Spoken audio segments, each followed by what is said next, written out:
ಆಕಾಶವಾಣಿ ವಾರ್ತೆಗಳು ಓದುತ್ತಿರುವವರು ಜ್ಯೋತಿ ಕೆಪಿ. ಮುಖ್ಯಾಂಶಗಳು: ಪಶ್ಚಿಮ ಬಂಗಾಳ ಅಂತಿಮ ಹಂತದ ಚುನಾವಣೆ, ದಾಖಲೆ ಮತದಾನ. ಪ್ರಧಾನಿ ನರೇಂದ್ರ ಮೋದಿ ಅವರಿಂದ ಉತ್ತರ ಪ್ರದೇಶದಲ್ಲಿ ಗಂಗಾ ಎಕ್ಸ್‌ಪ್ರೆಸ್ ವೇ ಲೋಕಾರ್ಪಣೆ. ಕಾಂಬೋಡಿಯಾ ನಿಯೋಗದೊಂದಿಗೆ ಕೇಂದ್ರ ಸಚಿವ ಪ್ರಹ್ಲಾದ್ ಜೋಶಿ ದ್ವಿಪಕ್ಷೀಯ ಮಾತುಕತೆ. IPL T20 cricket, Sunrisers Hyderabad ವಿರುದ್ಧ ಟಾಸ್ ಗೆದ್ದ ಮುಂಬೈ ಇಂಡಿಯನ್ಸ್ ಬ್ಯಾಟಿಂಗ್ ಆಯ್ಕೆ. ವಾರ್ತೆಗಳ ವಿವರ. ಪಶ್ಚಿಮ ಬಂಗಾಳ ವಿಧಾನಸಭಾ ಚುನಾವಣೆಯ 2ನೇ ಹಾಗೂ ಅಂತಿಮ ಹಂತದ ಮತದಾನ ಇಂದು ಸಂಪನ್ನವಾಯಿತು. ಕೇಂದ್ರ ಚುನಾವಣಾ ಆಯೋಗದ ಮಾಹಿತಿ ಪ್ರಕಾರ ದಾಖಲೆಯ ಶೇಕಡಾ 91.57% ಮತದಾನವಾಗಿದೆ.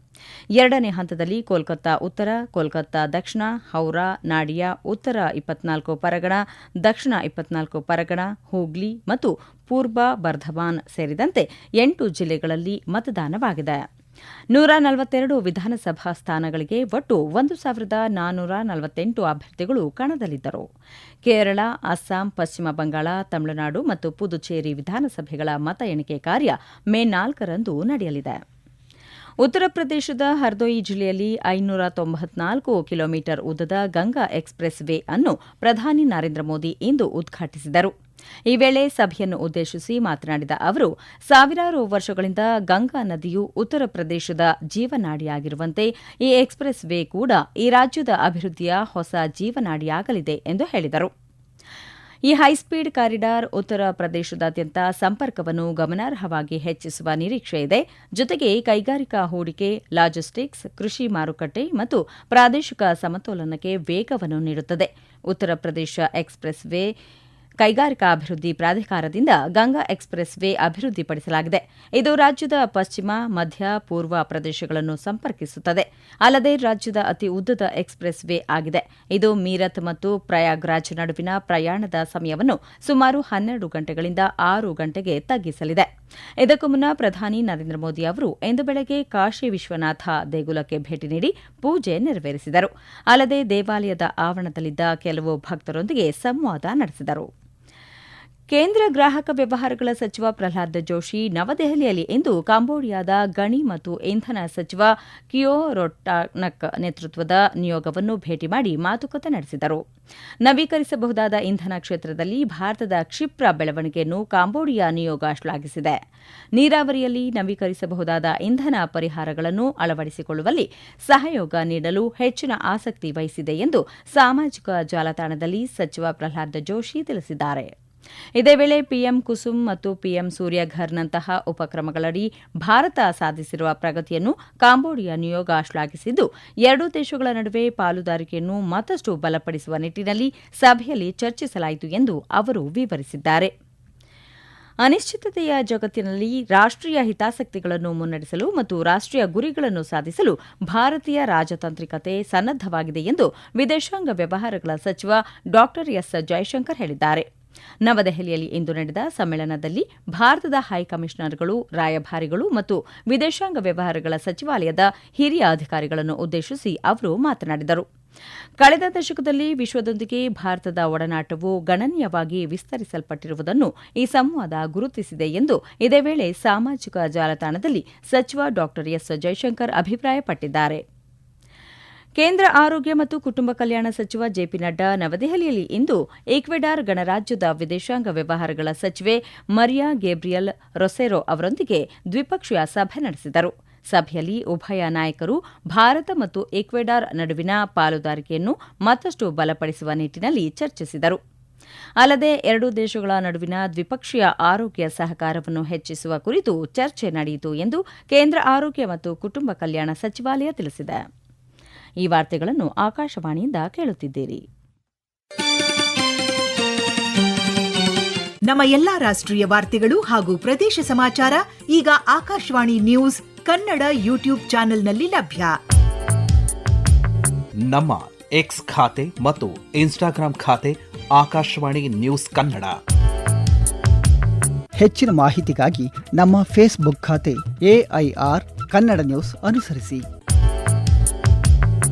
ಮಾಹಿತಿಯ ಹೂರಣ ವಾರದ ಕಾರ್ಯಕ್ರಮ ಪ್ರಚಲಿತ ವಿದ್ಯಮಾನ ಪ್ರತಿ ಬುಧವಾರ 9:15. ಕೀನ್ಯಾದ ನೈರೋಬಿಯಾದಲ್ಲಿ 10ನೇ ಭಾರತ ಕೀನ್ಯಾ ಜಂಟಿ ವ್ಯಾಪಾರ ಸಮಿತಿ ಸಭೆ ನಡೆಯಿತು. ಭಾರತದ ವಾಣಿಜ್ಯ ಕಾರ್ಯದರ್ಶಿ ರಾಜೇಶ್ ಅಗರ್ವಾಲ್ ಮತ್ತು ಕೀನ್ಯಾದ ವಾಣಿಜ್ಯ ಇಲಾಖೆಯ ಪ್ರಧಾನ ಕಾರ್ಯದರ್ಶಿ ರೆಜಿನಾ ಅಕೋಟಾ ಸಭೆಯ ಅಧ್ಯಕ್ಷತೆ ವಹಿಸಿದ್ದರು. ಉಭಯ ದೇಶಗಳ ನಡುವೆ ದ್ವಿಪಕ್ಷೀಯ ವ್ಯಾಪಾರ ಮತ್ತು ಆರ್ಥಿಕ ಸಹಕಾರ ಬಲಪಡಿಸುವ ನಿಟ್ಟಿನಲ್ಲಿ ಸಭೆಯಲ್ಲಿ ಚರ್ಚಿಸಲಾಯಿತು. ಕಳೆದ ಹಣಕಾಸು ವರ್ಷದಲ್ಲಿ ಭಾರತ ಮತ್ತು ಕೀನ್ಯಾ ನಡುವಿನ ಒಟ್ಟು ವ್ಯಾಪಾರವು $4.31 ಶತಕೋಟಿ ಆಗಿದ್ದು, ಇದು 2024-25ಕ್ಕೆ ಹೋಲಿಸಿದರೆ ಶೇಕಡಾ 24.91ರಷ್ಟು ಹೆಚ್ಚಳವನ್ನು ದಾಖಲಿಸಿದೆ.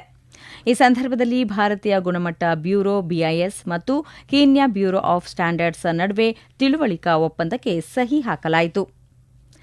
ರಕ್ಷಣಾ ಸಚಿವ ರಾಜನಾಥ್ ಸಿಂಗ್ ನವದೆಹಲಿಯಲ್ಲಿ ನಾಳೆ ಇಟಲಿ ರಕ್ಷಣಾ ಸಚಿವ ಗೈಡೋ ಕ್ರೊಸ್ಟೆಡೋ ಅವರೊಂದಿಗೆ ದ್ವಿಪಕ್ಷೀಯ ಮಾತುಕತೆ ನಡೆಸಲಿದ್ದಾರೆ. ಸಭೆಯಲ್ಲಿ ಉಭಯ ನಾಯಕರು ಎರಡೂ ದೇಶಗಳ ನಡುವಿನ ರಕ್ಷಣಾ ಸಹಕಾರಕ್ಕೆ ಸಂಬಂಧಿಸಿದ ವಿವಿಧ ವಿಷಯಗಳ ಬಗ್ಗೆ ಚರ್ಚಿಸಲಿದ್ದಾರೆ. ಅಲ್ಲದೆ ಬದಲಾಗುತ್ತಿರುವ ಭದ್ರತಾ ಪರಿಸ್ಥಿತಿಯ ಹಿನ್ನೆಲೆಯಲ್ಲಿ ಪ್ರಾದೇಶಿಕ ಮತ್ತು ಜಾಗತಿಕ ವಿಷಯಗಳ ಕುರಿತು ಅವರು ತಮ್ಮ ಅಭಿಪ್ರಾಯಗಳನ್ನು ವಿನಿಮಯ ಮಾಡಿಕೊಳ್ಳುವ ನಿರೀಕ್ಷೆಯಿದೆ. 2023ರ ಅಕ್ಟೋಬರ್ನಲ್ಲಿ ರಕ್ಷಣಾ ಸಚಿವರು ರೋಮ್ಗೆ ಭೇಟಿ ನೀಡಿದ ನಂತರ ಭಾರತ ಮತ್ತು ಇಟಲಿ ನಡುವಿನ ರಕ್ಷಣಾ ಸಹಕಾರ ಮತ್ತಷ್ಟು ವೇಗವನ್ನು ಪಡೆದುಕೊಂಡಿದೆ. ಇದು ಇಟಲಿಯ ರಕ್ಷಣಾ ಸಚಿವರ ಮೊದಲ ಭಾರತ ಪ್ರವಾಸವಾಗಿದೆ. 2026ರ ಜನವರಿಯಲ್ಲಿ ಭಾರತ ಐರೋಪ್ಯ ಒಕ್ಕೂಟ ರಕ್ಷಣಾ ಮತ್ತು ವ್ಯೂಹಾತ್ಮಕ ಪಾಲುದಾರಿಕೆಗೆ ಸಹಿ ಹಾಕಿರುವುದು ಬೆಳೆಯುತ್ತಿರುವ ಕಾರ್ಯತಂತ್ರದ ಒಮ್ಮತವನ್ನು ಪ್ರತಿಬಿಂಬಿಸುತ್ತದೆ ಮತ್ತು ಪರಸ್ಪರ ಆಸಕ್ತಿಯ ಕ್ಷೇತ್ರಗಳಲ್ಲಿ ರಕ್ಷಣಾ ಕೈಗಾರಿಕಾ ಸಹಕಾರಕ್ಕೆ ಹೆಚ್ಚಿನ ಉತ್ತೇಜನ ನೀಡಿದೆ. ರೈಲ್ವೆ ಸಚಿವ ಅಶ್ವಿನಿ ವೈಷ್ಣವ್ ನಾಳೆ ಜಮ್ಮುವಿನ ತಾವಿ ರೈಲು ನಿಲ್ದಾಣದಿಂದ ಶ್ರೀನಗರ ಕಟ್ರಾ ವಂದೇ ಭಾರತ್ ಎಕ್ಸ್ಪ್ರೆಸ್ ಸೇವೆಗೆ ಚಾಲನೆ ನೀಡಲಿದ್ದಾರೆ. ಇದೇ ವೇಳೆ ಉಧಂಪುರ ಶ್ರೀನಗರ ಬಾರಾಮುಲ್ಲಾ ರೈಲು ಸಂಪರ್ಕ ಮಾರ್ಗದಲ್ಲಿ ಅಂಜಿ ಸೇತುವೆ ಮತ್ತು ಚೆನಾಬ್ ಸೇತುವೆಯನ್ನು ಅವರು ಪರಿಶೀಲಿಸಲಿದ್ದಾರೆ.